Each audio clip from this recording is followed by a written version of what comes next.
Welcome to this month's episode of Vinyl and Celluloid, the podcast. This month's guest is Bradley Biggs, also known as the Hysterical Pyromaniac, and as you may have guessed, he's a massive Def Leppard fan. We'll be talking about hard rock, glam metal, AOR, the decline, fall, and the new rise or reemergence in recent years of the genre. We hope you enjoyed this one. So yeah, Bradley, thank you so much for taking part of the third episode of Vinyl and Celluloid, the podcast. You're also known as the Hysterical Pyromaniac, so obviously a very strong connection with Def Leppard. Am I right? Yes, you're absolutely right. Excellent. So yeah, I've been talking to Bradley just before, and he was telling me about this really cool project, his senior thesis actually, that he's been working on, and it's pretty much focused on providing a retrospective look at lesser-known hard rock and heavy metal groups between 1983 and 1993. I mean, this sounds fantastic. I know it's very well linked to your Instagram page and the Obscurity Hour post that you have. We would love to hear more about this project, what motivated you to write it, how's it going, methodology and whatnot. So, all up to you, man. Yes, absolutely. Thank you for mentioning that. I am a student at Cal State Fullerton. I'm in the University Honors Program there. So, as a part of being in the program, at the end of my 4 years, I have to create a senior thesis, and it can pretty much be about, anything you want it to be. But for me personally, I know that I have such a strong connection and such a strong passion for hard rock and heavy metal. I figured, what better topic to bring into my thesis than that? So yeah, like you said, this is totally going to be focused on the more obscure bands. The bands that may have released a demo tape or two, or maybe even just a single or two, and for whatever reason, whether it be for mismanagement on part of the labels or personal tragedies or band members leaving and going to different bands, whatever the reason may be, they just fell off the face of the earth, so to speak, and maybe only left us with just a little bit of music. My goal in this project is to sort of immortalize their legacies and honor them by giving a brief description of sort of their history as a band and going into album reviews. I love to describe the music, so I'm looking forward to that. Another exciting component of this project is I'm really hoping to bring in some personal interviews with former members of these bands. I think that would be really cool to get some their insight as to what happened and hear more of their history. So I'm really looking forward to the project. It's in its infancy right now, but I'm looking forward to developing it more and hopefully sharing the details with you as it comes along. Absolutely. Sorry, I don't mean to put any pressure whatsoever, but do you have a deadline? When can we expect to hear more about these bands?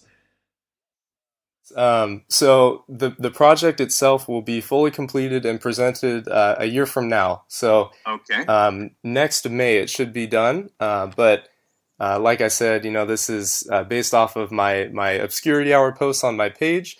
And so a lot of those bands I'm hoping to kind of hook in and intertwine in this project. So I'm looking forward to it, man. It should be exciting. Sounds like a great project. I mean, I try to look at topic specific blogs and whatnot to get my kick or at least my info on those unknown bands. And actually, well, out of the blue, one of the bands that I've listened to recently is actually a British hard rock group called Garrison. Garrison, yeah. And so basically the only thing you have available are the demo tapes, which, well, in some tracks you have, mediocre quality in terms of the sound recording and whatnot, but you have, I think, 17 tracks or something that would have turned out to be a full album. And I know probably considering the interviews you're conducting are mostly focused on US bands. Actually, Garrison was, it's one of the few examples I have, at least here in Europe, where I was actually quite interested and keen on getting or listening to those demos. And they're quite cool. If you don't know about them, I would definitely recommend looking them up, and we can follow up on this one later. Absolutely, yeah. I appreciate the recommendations. Cool. So before we go into the obscurity and those lesser known bands, let's focus on the, well, at least I would say your major passion or your favorite band. Is it safe to assume it's Def Leppard? Yes, that's definitely a safe assumption to make. Okay, okay, cool. So, before I ask you a very crucial question, tell me a bit more, or tell us a bit more about your interest in Def Leppard. I mean, was it something that you grew up listening, or was it how did you start listening to Def Leppard? Yeah, so Def Leppard has always been sort of an anomaly to me.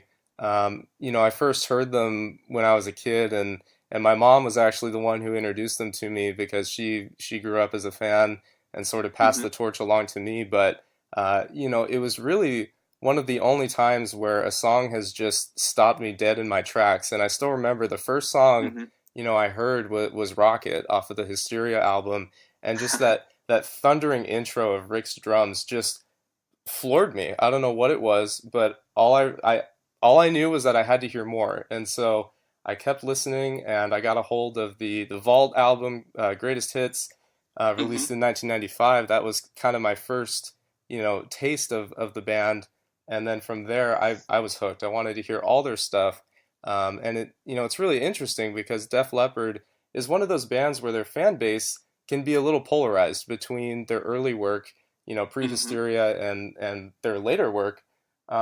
But for me personally, I'm a fan who loves all of it. I'm not too picky, but absolutely my favorite album of all time, kind of going back to that first time I heard Rocket, would definitely be Hysteria. Serious. So that was my key question, and we will follow up on that later. Just sharing a bit. You mentioned anomaly. I would even there's one really interesting thing because for me, I started to listen to the Flipper the same time I got into to hard rock, and I mean, yeah, it was both Pyromania and Hysteria, and then I went into their earlier stuff and later stuff. But it's quite interesting because it seems like from all those new wave of British heavy metal bands, they were the ones that achieved they were more successful in the states than they were in their native UK. It's quite interesting, and when you look at the charts, you see that actually their albums started to be more successful in the US than the UK. So that's I think it was a brand that was more appealing, or at least had a bigger impact in the US than it did here. Um, so you mentioned Hysteria as your favorite album. That was my follow up question: Pyromania versus Hysteria, and it's interesting because this is the polarizing question that all fans all Def Leppard fans are faced with.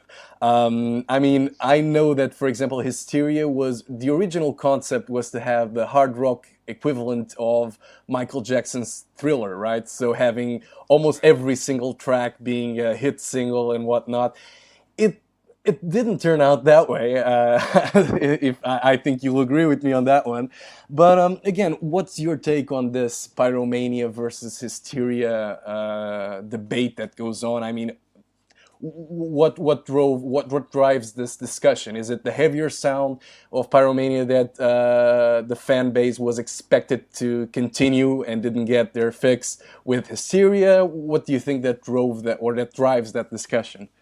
Yeah, that's a great question, and certainly I don't expect to arrive at a definitive conclusion Hmm. since it will just be my opinion. But um, you're right. This really is a debate among fans, and I think both albums are so incredibly strong, and a lot of that is definitely owed to, producer Mutt Lange, uh, Hmm. terrific producer, my absolute favorite. But you're right in that Pyromania did sort of still have influences of that new wave of British heavy metal sound that Hmm. fans knew off of early albums like On Through the Night and High and Dry, High and dry. and they enjoyed as well. And Pyromania for me adds a really really great element in their live shows. The songs that they do still perform off of the album, Fool and Hmm. Rock of Ages, Photograph, those Yes. integrated into their live sets now, I feel really, really tie it together and make it complete. And Pyromania for me has always been sort of about the tracks that don't have as much radio exposure or notoriety among fans. Hmm. I love Photograph, I love Rock of Ages, uh, and I think going back to how you mentioned that Def Leppard really broke and sort of cracked the U.S. market more than it did in the U.K. at one point, and a Yeah. lot of that is owed to Photograph, I believe. But for me personally, I love songs like Stage Fright. I love songs like Die Hard the Hunter. Just Hmm. these tracks that they created with the intention of making Pyromania such an incredible album, and yet years later those are not played in concert, those are not played live. They're more of deep cuts that I think really tie the album together more than hits like Photograph and the ones that everyone knows. Um, Hmm. and then we come into Hysteria, where I love the album because if you were to take one song away, I don't believe it would be Hysteria anymore. And not to say that every song on the album was a hit in terms of sales or charts, but I Hmm. believe every song on the album makes the album. And Hysteria, it whether it was Mutt Lange's perfectionist spirit or um, looking at the album through the lens of Rick Allen's triumphant return after he lost his arm. Yes. Um, Something about it just makes it magical. Like they say, it's a magical mysteria. It really is. And one other thing that I love about the album is that you don't have to know a lot about the band's history. You don't have to know a lot even about music. If you just listen to it, you know that what you're listening to is good. And that's if you're able to do that, to me, that's a sign of truly a knowledgeable band. And something that I've heard Joe Elliott come out and say is that you know, Def Leppard was never truly a metal band, as demonstrated by albums like Hysteria and even Adrenalize. Hmm. Mutt Lange, when he was producing the album, made it so that way he could take elements from several different genres and put them together to make this monster album that would do well in terms of sales. So to me, that's what Hysteria is, and it in my head it does trump Pyromania in the sense of just overall tone of the songs and what it does, the emotions that it evokes in me personally. But of course, that's a matter of personal choice. No, brother, absolutely. I mean, I tend to sit in the hysteria side of the debate. I enjoy Pyromania, but and it was interesting that you mentioned if you take one song away, it's like it's not the real deal. I have just one thing to add. I would actually add one of the outtakes that was included in the 2006, the new edition, and that was "Ride Into the Sun." I mean, I love that track. I love that track. And I think if it were released back then, it would have been a hit single. The other track I love, and again, this goes into the cover side of it. It's Def Leppard's cover of Alice Cooper's "Elected," the live version. And for me, I mean, I don't say this easily, but it trumps the original. And I've seen Alice Cooper live, and I have to say that yeah, Def Leppard surely does it better. I'm absolutely with you there. And it's just amazing. They're such a versatile band. And even if you go back to Pyromania and look at the deluxe re release version, you'll find a live version of Travelin' Band on there, which they Hmm. play with Brian May from Queen. And then, Hmm. meanwhile, in the songs, they slip into a cover of Led Zeppelin's Rock and Roll. So you have Def Leppard on stage with Brian May playing Led Zeppelin. It's just like, it can't get much cooler than that. Yeah. For sure. Amazing. So, yeah, I mean, obviously, I think we talked about Def Leppard and we can come back to this subject, but I'm keen on hearing more about what I don't know. And I know you are the expert on Def Leppard here. But again, from that period, 83 to 93, which band or which gem do you think most people don't know about and should? Or most fans of hard rock, of the hard rock genre, should know about and don't? That's an excellent question, and it's Oh, taken no, me. Oh, no, sorry, no, not band, bands plural. So I am, I don't hope to you to come up with a single name, but several of them because I know you'll have several of them. Right. Um, and in thinking about this question, I had about 10,000, artists whizzing around my head that would fulfill this category. So it really did take some thought on my end. But I narrowed it down to two, just for people who want to check these bands out. In my opinion, these are amazing bands. The first being Arcade. Arcade is this amazing glam metal supergroup that formed in 1992. They released three albums, the first being released in 1993. And just if this Mhm. gives you a taste of what you should expect, um, the band featured Stephen Percy of Rat on vocals, Mhm. um, Cinderella drummer Fred Curry, as well as Frankie Wilsex, the guitarist from Sea Hags, and who was the other fellow? Donnie Syracuse Mhm. from Gypsy Rose, as well as Michael Andrews from 9.0. So this was a super group in its truest sense. It very well could have been another Rat album, in my opinion, and yet Mhm. they were not on the map at all at this point. It was 1993. Musical Yes. tides had shifted drastically, but this is one of the coolest albums I think you can check out from this time that is still, even though I'm sure we have some fans that know of it, is Mhm. still a, under the radar. And one song that I recommend personally is the amazing power ballad on the album titled "Cry No More." I think that's a great place to start. Another band that I felt really nailed this category of best AOR gem, so to speak. Mhm. A band called Blue Tears, and I don't know, Oh yeah. Pedro, if you've heard of them, but myself being a big Def Leppard fan, this band I come back to time and time again.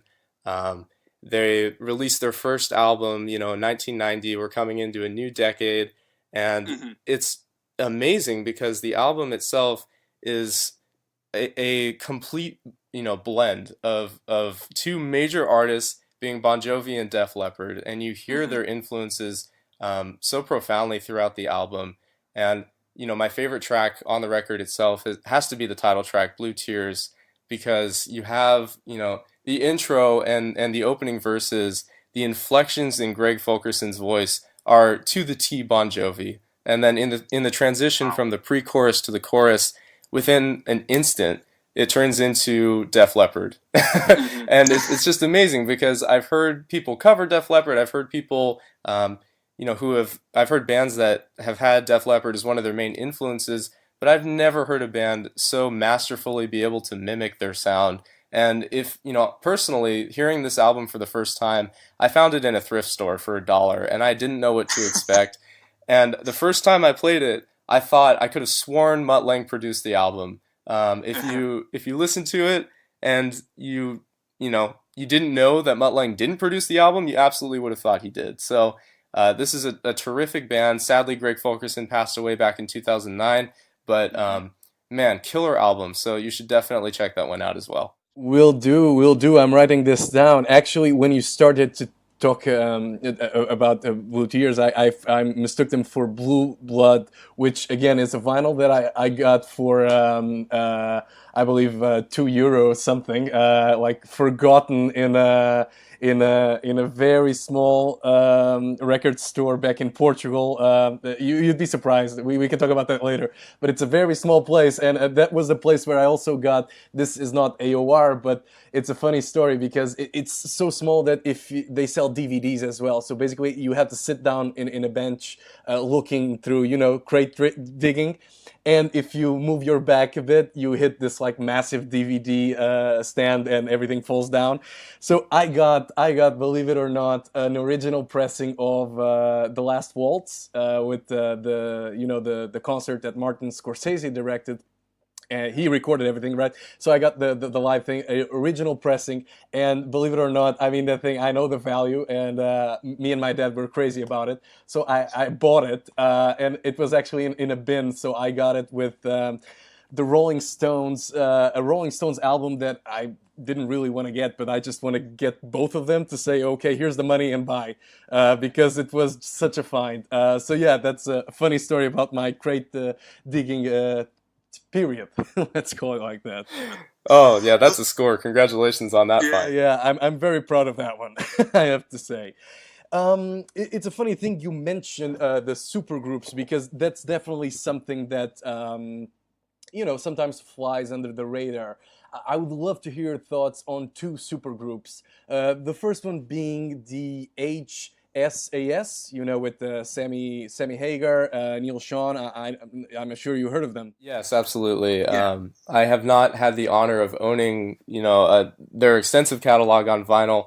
I did Hmm. find one of their live sets at a record fair recently for Hmm. just a couple bucks, and so that was a big score for me. I was able to make it through that one, and um, just fantastic. I mean, you're taking the best of the best, at what they Yeah. do, and when you put them together, sometimes you might think that it would be explosive and have a negative effect on the music and make it competitive. But honestly, I felt that with HSAS, they all listened to each other and they all played to the best of their ability and really made it just an amazing project. Sure, and I think that that was sort of the foundation that Sammy Hagar later used to found the Chickenfoot and all the other side projects, the million number of bands he's involved in.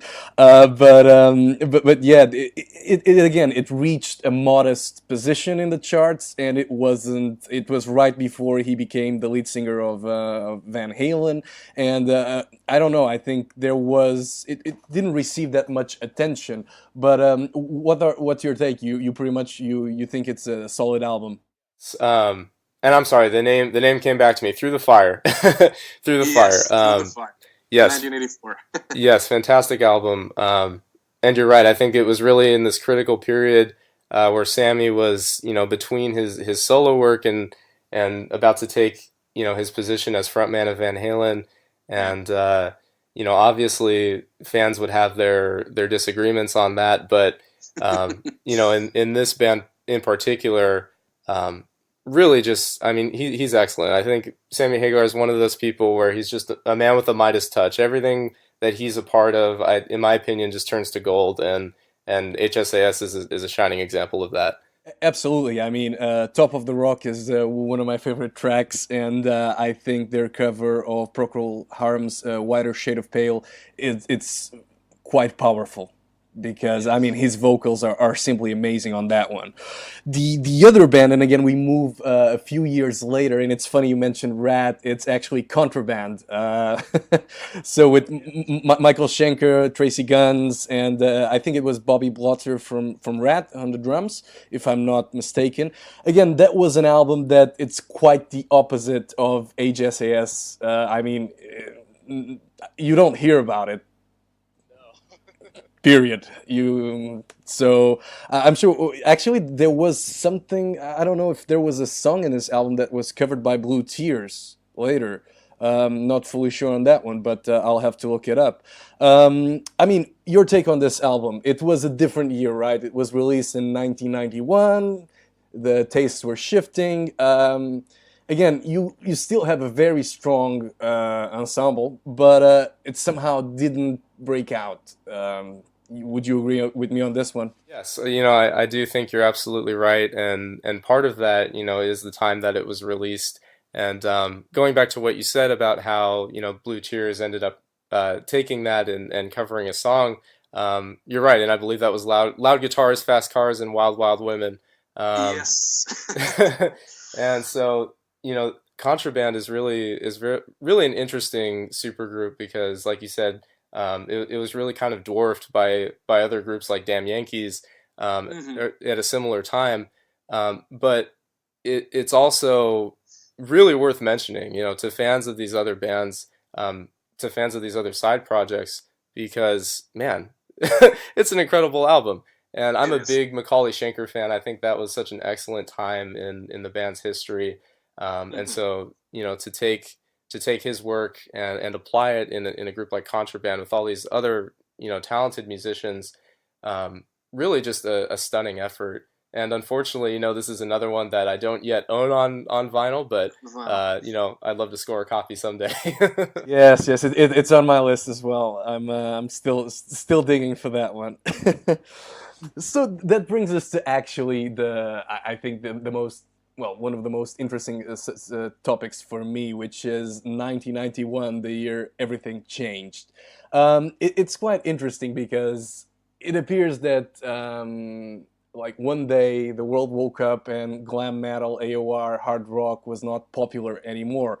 And I mean, when we look at what was happening back then within that genre, you'd still have what Van Halen, Metallica, Skid Row, Motley Crue, Guns N' Roses scoring #1 albums. A year before that, you had Poison with a #2 album, and even a very little known band, Alias, with more than words can say. Their single was actually #2 as well. So you'd still, and even Pretty Boy, was it Pretty Boy Floyd? I think. Yeah, they were trying to. They were also making some waves. So I mean, there was still action, or it was still alive. And I mean, what I tend to see is that you had the likes of Poison going into the country territory with their third album, and Flesh and Blood, and Cinderella as well, more in the country blues segment, and you had the other bands going to a more Guns N' Roses punk-driven sound.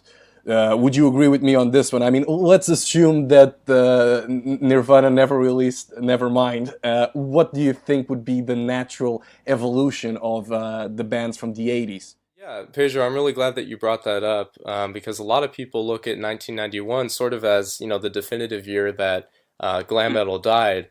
And, to that, I would say that, it was definitely beaten and bruised and bloodied by this shift in musical taste, but in fact, it never truly died. And there are a couple different factors that sort of played into the demise of glam metal, and grunge is definitely a main one, sort of this new alternative rock movement. And it's not really hard to see why. I mean, 1991, we have the release of Tad's Eight-Way Santa, we have Soundgarden's Bad Motorfinger, Pearl Jam's 10 album, the Melvins' Bullhead, Temple of the Dog with Chris Cornell. We have these, landmark albums within this subgenre. And even if Nirvana never released their Nevermind album, I still think that these other albums would have helped to cause this shift, because really there were other factors involved. For example, Los Angeles during this time, particularly the Sunset Strip, was just oversaturated with bands. It was such a competitive atmosphere, and bands really struggled to garner airplay on local radio stations and to find gigs to play their live sets at. Finding local venues was difficult. And meanwhile, you have this contrast where in Seattle, the music scene was very understated and more underground. And another important thing to remember is that a lot of these bands based in Seattle were together for years, before they became popular. An example of this would be Alice in Chains, who coincidentally used to be a glam metal group. And so they had a lot of time to sort of become familiar with each other's styles and to sort of perfect their craft, even if it's not one that you care for. I know certainly it's not my cup of tea, but bands that were being cranked out in LA seemingly overnight didn't really have as much time to strengthen what they did as a group. And I think another reason that sort of caused this decline in the early 90s was the look of these bands. As you mentioned, a lot of these bands like Poison and Guns N' Roses and Cinderella were going toward more of a punky sort of bluesy, style. And I think during this time, the look of glam metal was so huge and flamboyant that this new sort of stripped down look that came out of Seattle really got people's attention, and it had kind of shifted that attention away from that huge flamboyant look that people had known for so many years. And we see this in the fact that glam metal groups kind of tried to assimilate their style and tried to tone down their look. Like you mentioned, Poison's Flesh and Blood album, even leading into Native Tongue in 1993 with Richie Kotzen. And we see this in other albums too, like Great White's Hooked. Cinderella's Heartbreak Station comes to mind, Slave to the Grind, even the Illusion albums from Guns N' Roses. But even while that was happening, even while the giants, so to speak, were shifting their style, there were still bands that were cranking out what I like to call, traditional glam metal, though typically they weren't uh, receiving as much media attention. And I think a good example of this is the band Nitro. If you've heard of Nitro with Jim Gillette, who I believe was married to Lita Ford for a number of years, they Wow. released their album titled OFR. I believe it was 1989. And Hmm. when I think of Nitro, I think of the song Freight Train, which is another song to check out, particularly the music video, because when you think of 80s metal, this is what comes to mind. It's typically what I show people when they ask what kind of music I'm into, and it's frequently the reason why they don't ask me again. Yeah, I have the same reaction because I showed him Breaking the Chains by Dokken. So, so yeah, I get where you're coming from. Definitely, I'm glad we can relate on that. Yeah, yeah, yeah, yeah. I mean, different video clips, same reaction, I would say. I'm guessing. Yeah, I mean everything between Jim Gillette's tower hair and we have a four-necked guitar descending from the ceiling. It's definitely worth checking out. But Nitro, I would say, is one of those bands that was still making that same style of music. They followed it up with Nitro 2, Hot, Wet, and Dripping with Sweat in 1991, which was sort of an odd album, especially for the year it was released. But um, we see it in other bands like Rock's Gang, Dangerous Toys, Yes. in their early work. There was also another band in the early '90s called Roxy Blue. They released an album called Hmm. Want Some, and Hmm. I think this is another good example of that. And off the top of my head, we have other bands. Bangalore Choir, Kathmandu with Dave King of Flogging Molly. This was after his work in Fastway that he formed this band. Um, and another sort of obscure one that comes to mind is a band called Bitches Brew, and Uh-huh. this features. I'm trying to think of how to describe it. Really, the only way I can is that it's a female-fronted version of Wasp, and it's really unique. It's really really unique. But still, that style was very very prevalent. Um, and also in the band Bo Nasty as well, we see a lot of the same uh, sort of glam style that really took over music for a number of years, even though times were changing and people's attention were moving elsewhere. Yeah, I completely agree. I mean, I have to say I'm surprised you didn't mention the band that beat Nirvana for the, I believe it was the American Music Awards for Best New Hard Rock Band, Firehouse. Uh, I actually saw them live in Portugal with Ted Poley from Danger Danger as the opening act. Yeah, that must have been a terrific show. It was, it was. I mean, but Firehouse, they even their ballads, no, even well, not the ballads, but their anthems are now played out as an acoustic version. So it's pretty much like a retired version of Firehouse, I would say. Right. But yeah, for sure.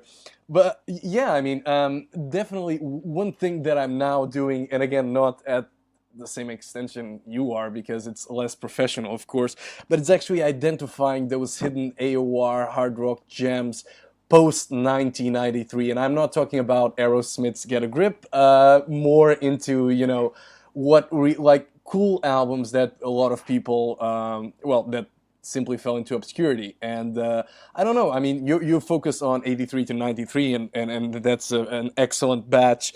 Do you have a personal recommendation or I don't know, a band you really enjoy post 93, some excellent work that was somewhat forgotten? Well, I do have a couple. One of them is actually their album was released in 1993. It's a band called Alley Cat Scratch, and Hmm. I'm not sure if you've heard of them, but I should preface it by saying that it's not a very child-friendly album. It is very, very sexually overt. It reminds me a lot of you know metal school pre Steel Panther sort of Hmm. lyrical Hmm. style, but it really is a pretty sensational album. It's very sleazy. It's more of a sleaze metal sound combined with sort of these little flares of glam.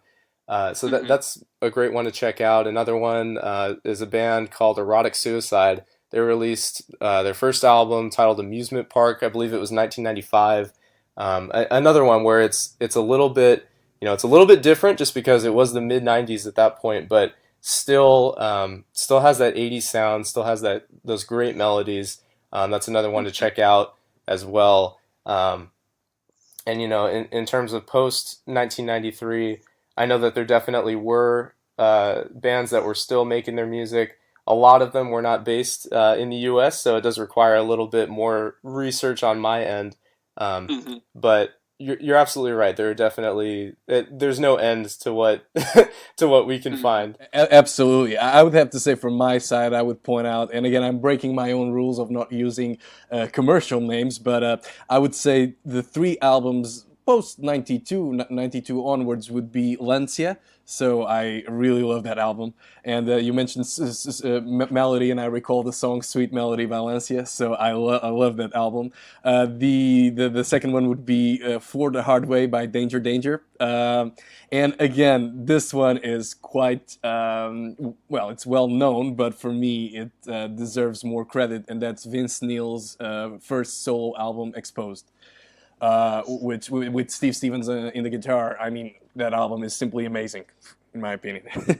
Yes, I'm really glad you brought that up. I mean, next to Too Fast for Love, and I Hmm. mean, I love all of Motley's work, but I think Exposed is one of the best, studio efforts in terms of Vince Neil. So I'm glad we share that opinion. Yeah, I mean, in all fairness, and being a fan of Motley Crue and especially Vince Neil, I could never finish his second album, Carved in Stone, I believe, from '95. I could never finish that album. I mean, I can't.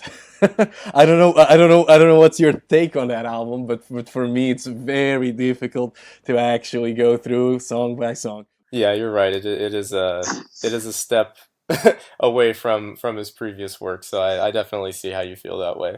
He went back as the frontman to Motley Crue in '97. So I mean, if that needed to happen for us to get Motley Crue back again, it's fine. I'm willing to accept its existence. So, moving to 2019, I mean, currently we have Greta Van Fleet as the new kids on the block, making some waves in terms of the hard rock scene.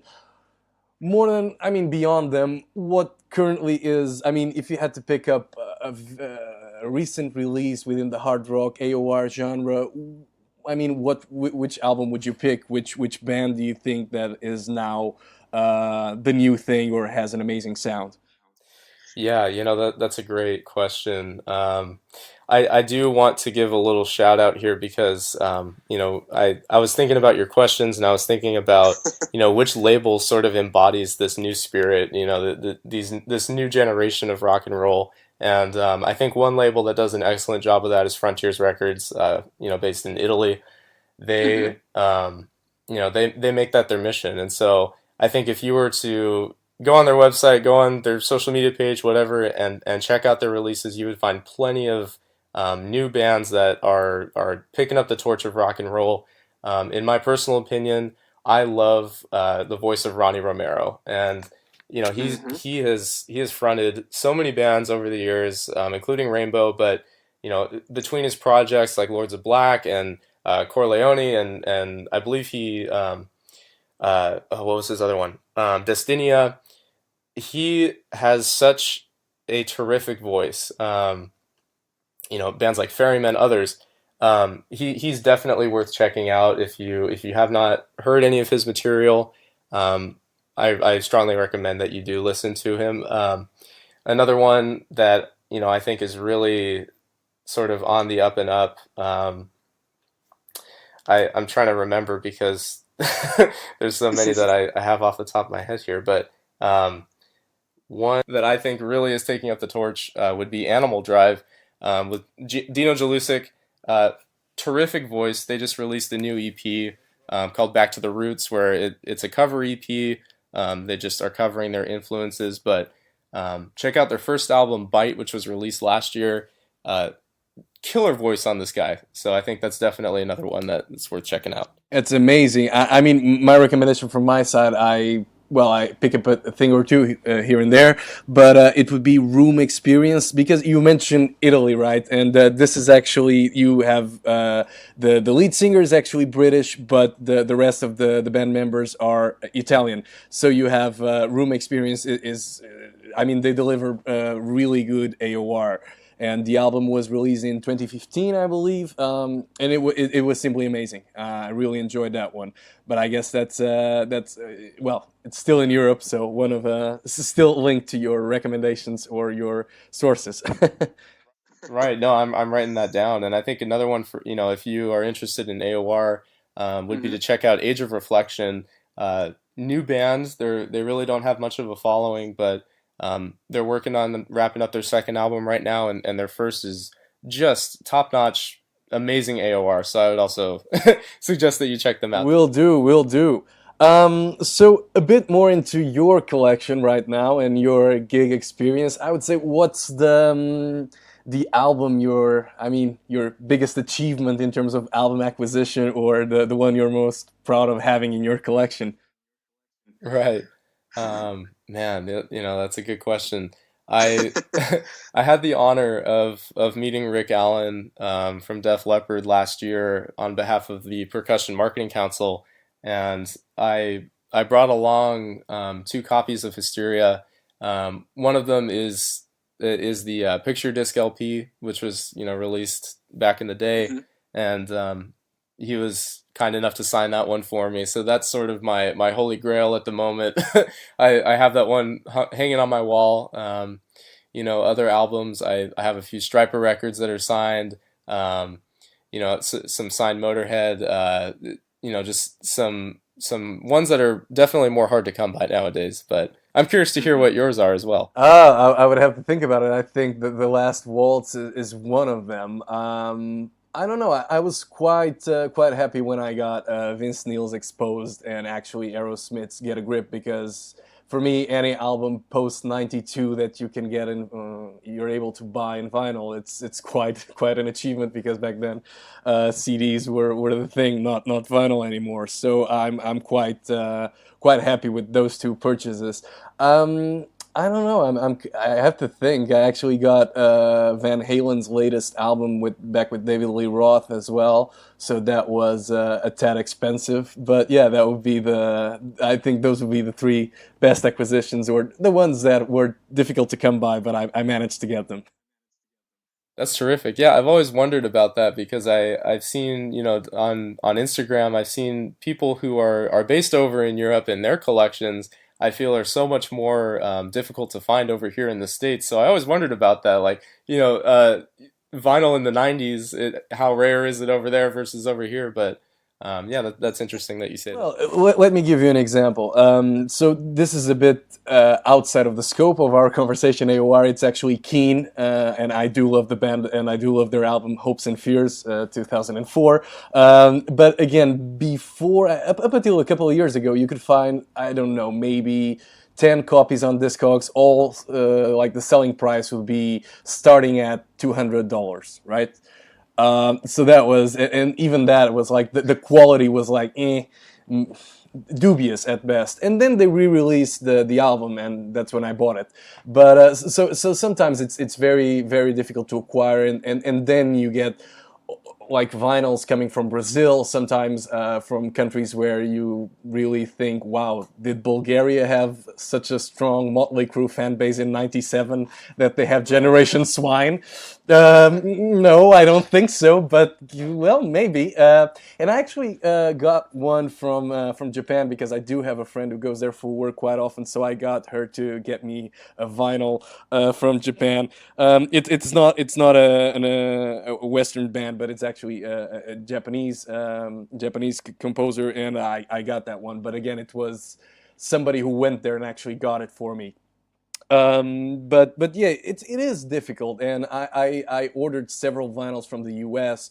You are able to find like some collectors who have some rare or specific editions here, but it's difficult to come by, I would say. I see. Hmm. And yeah, I guess next in full, I mean, the biggest question would be your favorite gig, the best concert you've been to, and is it Def Leppard? Oh man, well, I'm a little biased, so I would probably say yes, just because last year, when they toured with Journey and with Cheap Trick, uh, Hmm. such an amazing opportunity to not only go backstage and see the band, but to have great seats afterwards to watch the show. I'm always someone who sits up in the nosebleeds. I'm always way in the back where no one can see me.